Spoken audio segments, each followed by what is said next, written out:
दोस्तों आज की वीडियो में हम शियाटिका यानी अर्कुनिसा की डायग्नोसिस और इसकी मैनेजमेंट के हवाले से बात करेंगे कि किसी शख्स को अर्कुनिसा यानी शियाटिका की हालत पैदा हो जाए तो उसे किस तरह तशखीस किया जाता है और उसके इलाज में किस तरह की दवाएं इस्तेमाल की जाती हैं, क्या क्या स्टेप्स यूज़ किए जाते हैं। तो मैं डॉक्टर कामरान मोहम्मद रफ़ीक और आपको हमारे चैनल में वेलकम। अगर आप इस चैनल पे न्यू है तो हमारे चैनल को लाइक और सब्सक्राइब करना मत भूलें। दोस्तों अर्कुनिसा एक खास किस्म का आसाबी दर्द होता है जो कि हमारे कोलों से शुरू होता हुआ हमारी रानों और रानों से होता हुआ घुटनों और पैरों के नीचे टखनों तक जाता है।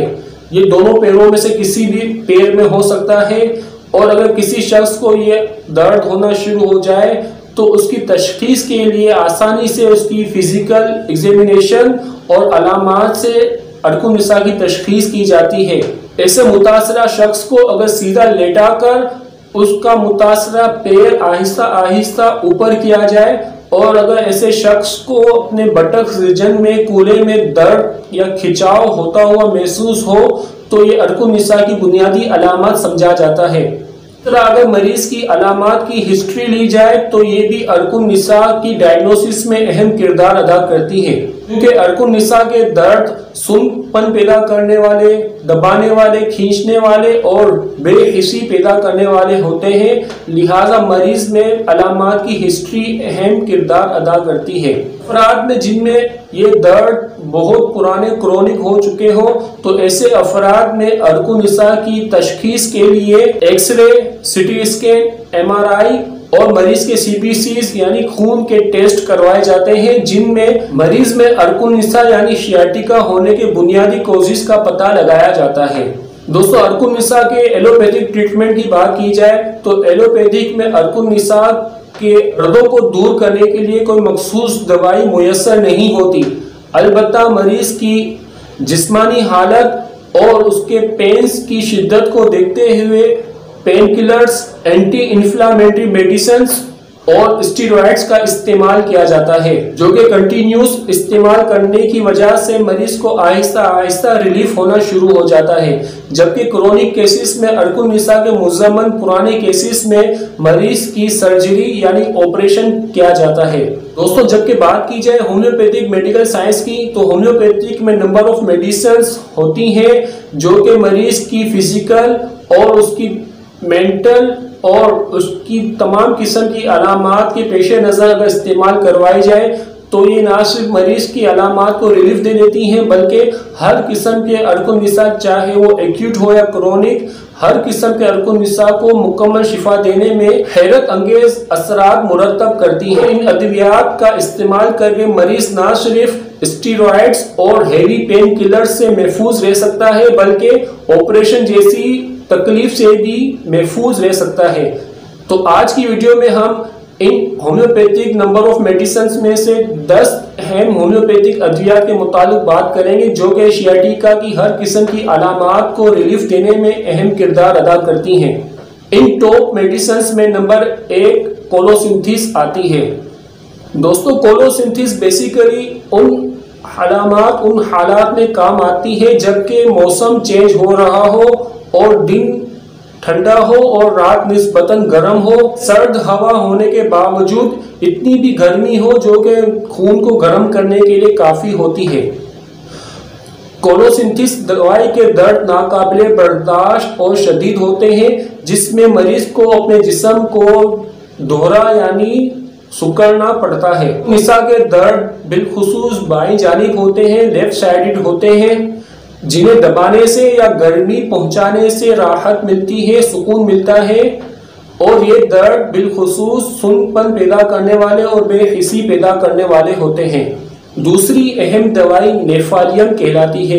नेफालियम अर्कुनिसा की अलामात को रिलीफ देने में इस्तेमाल होने वाली टॉप होम्योपैथिक मेडिसिन्स में काउंट होती है। निसा के अलावा नेफालियम ज्यादातर एब्डोमिनल रीजन्स पर असर करती है जिनमें मरीज को वोमिटिंग, कोलिक पेन्स और डायरिया की शिकायत नुमाया तौर पर देखने को मिलती है। अर्कुनिसा के बहुत सारे कॉम्प्लिकेटेड केसेस इस दवाई यानी नेफालियम से ठीक हो जाते हैं बशर्त ये कि इस दवाई की अहम अलामात यानी दर्दों का होना और सुनपन होना यके बाद दीगरे पाए जाएं, यानी मरीज को कभी दर्द होता है पैरों में या कभी पैर सुन होना शुरू हो जाते हैं।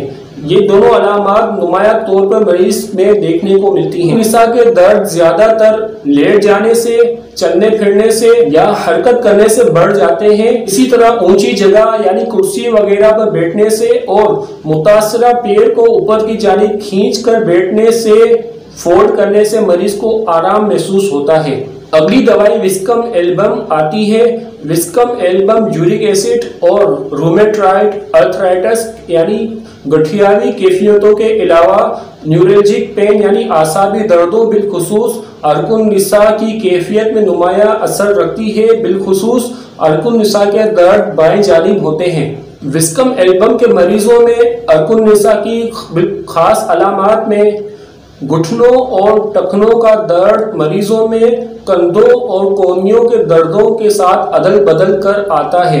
अर्कुन निसा यानी शियाटिका के दर्दों में शिद्दत मौसम सरमा में, ठंडे मरतूब मौसम में, रात के वक्त हरकत करने से और बिस्तर की हरारत से बढ़ जाती है। इसी तरह बाएं जानिब यानी लेफ्ट साइड लेटने से मरीज की अलामात में शिद्दत ज्यादा हो जाती है। अगली दवाई ब्रायोनिया आती है जो कि अर्कुन निसा के कॉम्प्लिकेटेड केसेस में नुमाया तौर पर इस्तेमाल की जाती है।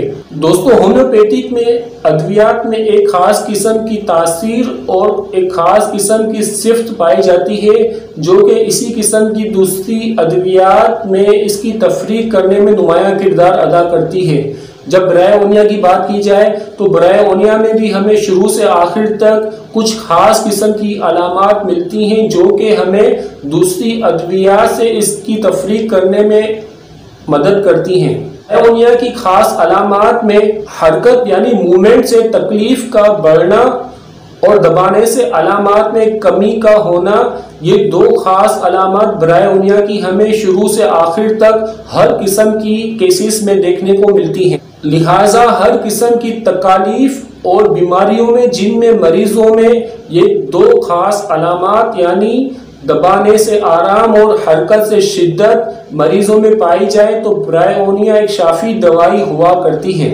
अर्कुन निसा बिलखुसूस राइट साइड यानी सीधी तरफ हो जिसमें सुइयां चुभने जैसा दर्द महसूस होता हो और ये दर्द ठंडे मौसम के बाद गर्म मौसम में शिद्दत इख्तियार करे तो ये दवाई यानी ब्रायोनिया इस किस्म के अर्कुन निसा के केसेस में हैरत अंगेज तौर पर नुमाया असर रखती है।